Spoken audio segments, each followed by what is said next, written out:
It's gonna be a pretty sweet race. I'm gonna be honest, most people haven't done anything in the experience realm. Matt is the best person at experiences. Yellowstone meets backyard ultra, cowboy style, big ass smoker going 24/7, big bonfire, high-end bathrooms, surprise pop-up, taco truck, breakfast tacos fresh off the griddle, eggs from the chicken coop. I dare people to come. It's gonna be the experience of a lifetime.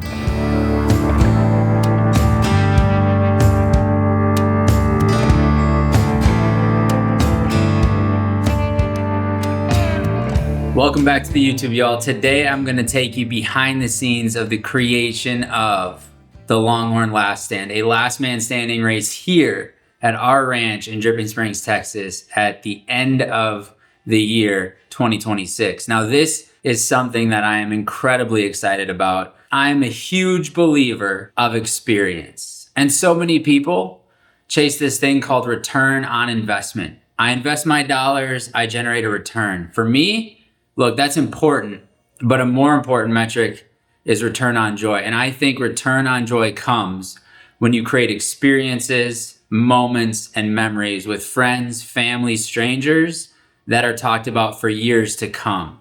Let me take you back to when we first bought this ranch. Everybody thought we were crazy. We've never been around cattle, looked at what the cattle are gonna consume, bought chickens, cared for donkeys, zebras, goats. Fast forward a little over 2 years ago, and I can tell you without a shadow of a doubt that this ranch was the best decision that I have ever made in my life. For Melissa, for me, for the kids, for my parents, for my in-laws.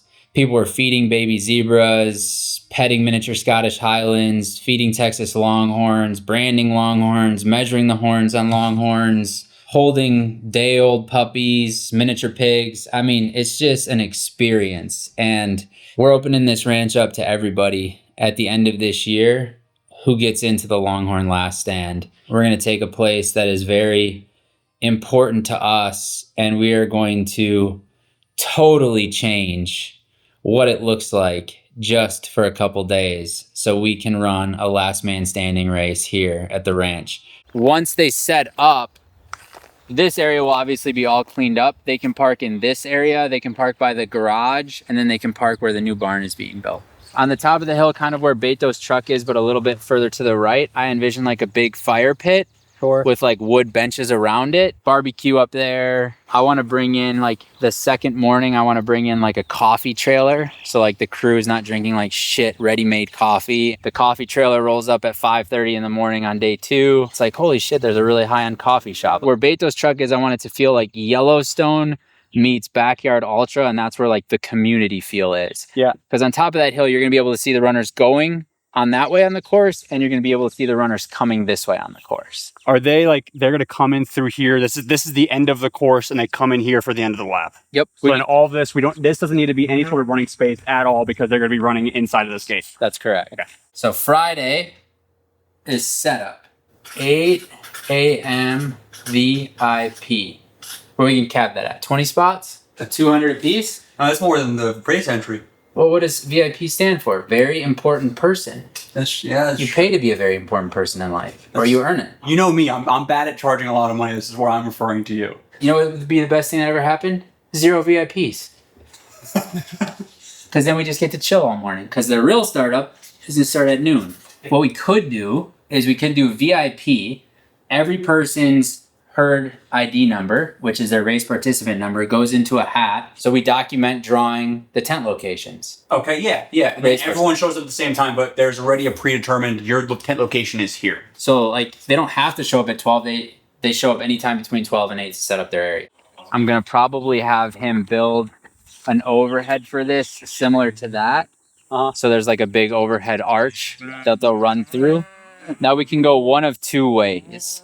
We can go that way and finish along the road and then come up, or we can start along the road and finish back here. So when we start the race, the option is they run in here, they run through this gate. I think the better option is they run through here, they go down the hill, and they literally run through the corrals. Yes. Then they hug the fence line, down that little hill, through that gate, through those gates. Underneath the tree, there's a gate. they're gonna run that entire fence line. Some of these compartments, I'll probably put longhorns in. Okay, cool. So like, there's literally like gonna be just cows right there. Yeah. When they're running. Dude, look at these ants. Look at what I'm telling you. This is exactly what I wanted you guys to see. Look at this, dude. This is what I was telling you to watch out for. Yeah. Oh my gosh. I'm watching out. No, you just have rubber shoes on and no socks. Oh, it's everywhere. Oh, I'm getting railed. This is karma. Get out of there. I'm avoiding them great. It's like Texas doesn't want you to live in it sometimes.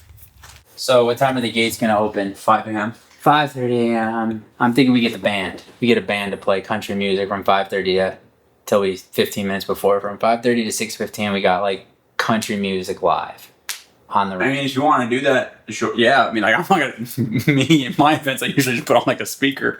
Now I understand when you're talking about budget. It's like, how are we gonna get to this level of budget? And I was like, how are you gonna do that? Horseback police. Experience. Hey, I think it's a great idea.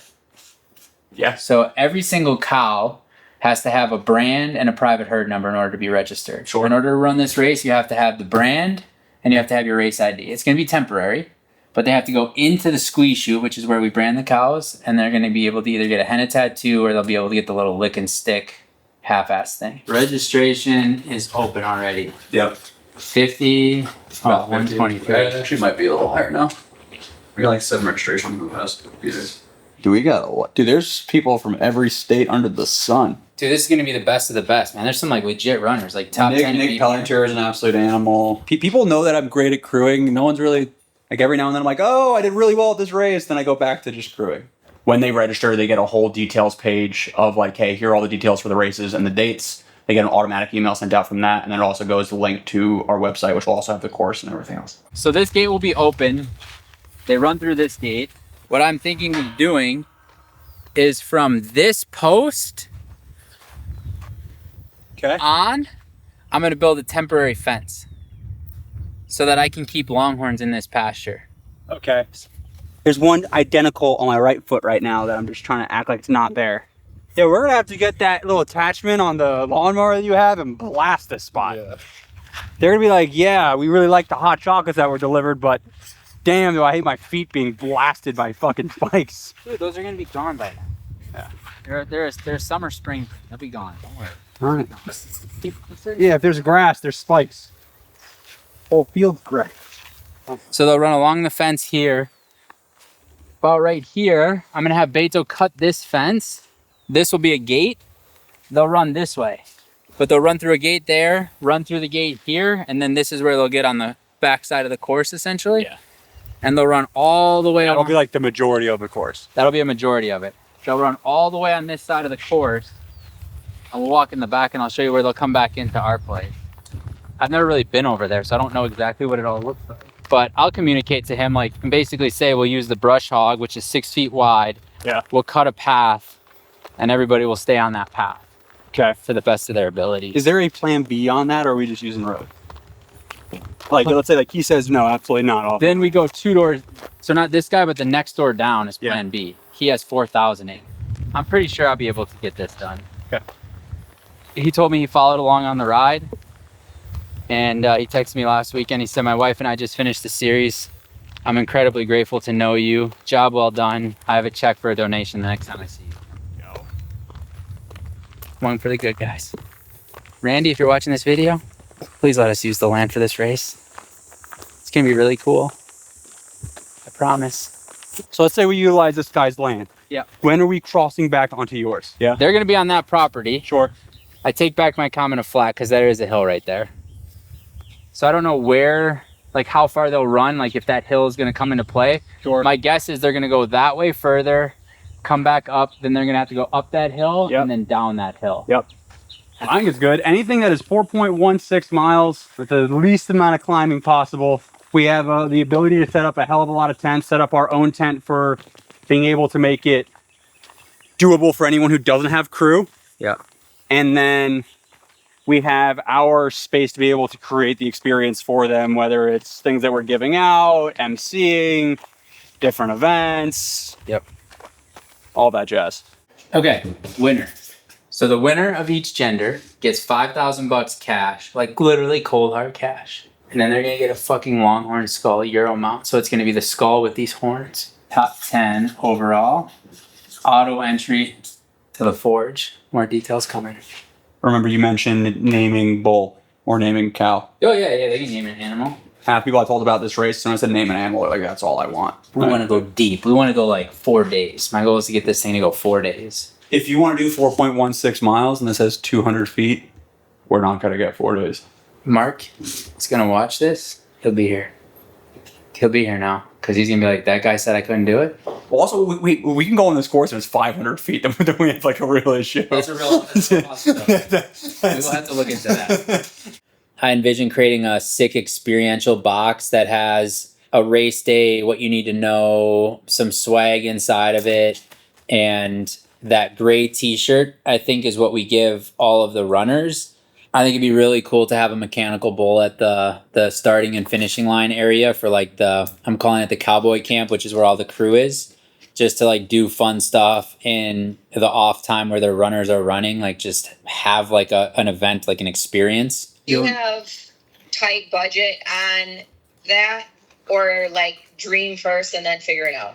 Dream first and then figure it out. I've set the budget at 90 grand, and Rob about had a aneurysm thinking like that. I realistically could put on this race for like 5. So you said 90 and I was like, sweet. Love that. One of the things that I think would be really cool for registration is if we had custom branded cowboy hats. And that would be everyone gets one or for purchase? I think every runner gets one. In the box or when they get here? When they get here. So they can pick what they put on it.